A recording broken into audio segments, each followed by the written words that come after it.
গাছ ভর্তি হয়ে ফুল, গাছটা পুরো শুকিয়ে গেছে কিন্তু ফুলের কোনো অভাব নেই।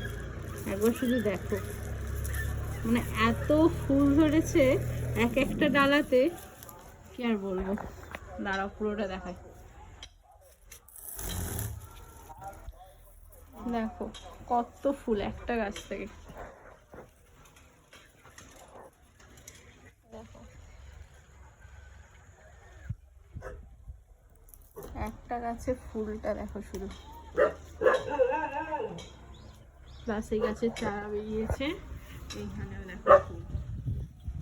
এই গাছটা আজ থেকে 2 বছর আগে আমি এনেছিলাম, এখনো বেঁচে আছে। আর তার থেকে চারা বেরিয়ে এধারে এধারে সব ফুল ভরতে। এই গাছটাও 1 বছর আগে শুকিয়ে গেছিল, কিন্তু এখন ফুলের দেখো বহরটা দেখো।